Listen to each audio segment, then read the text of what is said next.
Bon, ignorez le fait que je sois mal coiffée, mais qui connaît? Entre nous, qui connaît?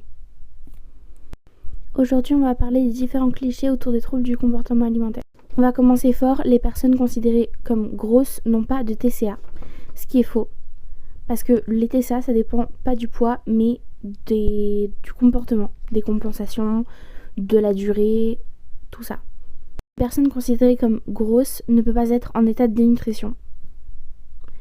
La dénutrition, c'est pas juste une question d'IMC, c'est surtout une question de carence, de fonte musculaire, de déséquilibre électrolytique, de métabolisme ralenti.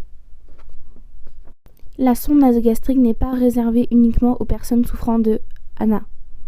C'est aussi réservé à toutes les personnes qui ont des TCA, parce que c'est pas juste un outil pour ANA, c'est un outil médical de survie qu'on utilise quand la nutrition orale, par voie orale, est trop compliquée, impossible ou dangereuse ou insuffisante. Tant que les analyses sont ok, les analyses, les prises de sang, tout ça, il n'y a pas de TCA. C'est pas vrai. Le corps, il compense pendant longtemps. Donc c'est ce qui fait que les analyses peuvent paraître normales, alors qu'une personne a des TCA. C'est juste que le corps compense jusqu'au moment où il en peut plus, et quand on s'en rend compte, en fonction des analyses, c'est déjà trop tard en fait.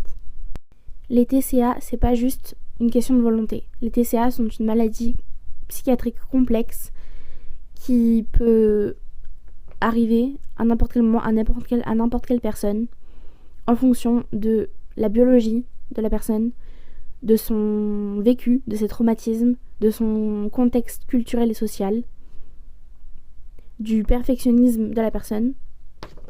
Donc c'est pas du tout une question de volonté. Tu manges en public, donc t'as pas de TCA. C'est pas vrai non plus.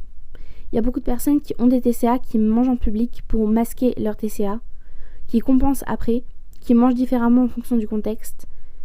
Et voilà, donc encore une fois, c'est pas vrai. Les hommes souffrent moins de TCA que les femmes. Encore une fois, c'est faux. Les hommes sont juste moins diagnostiqués, moins pris en charge, et ils sont plus stigmatisés par le monde autour. Voilà, c'est tout. Et le dernier, mais pas des moindres, pour guérir, il faut forcément reprendre du poids. Reprendre du poids, ça peut être une étape nécessaire pour guérir, mais il y a beaucoup de personnes qui reprennent du poids, mais qui gardent quand même une relation compliquée avec la nourriture, une relation conflictuelle avec l'alimentation, des pensées envahissantes, des comportements compensatoires, des peurs de la nourriture, tout ça. Donc voilà.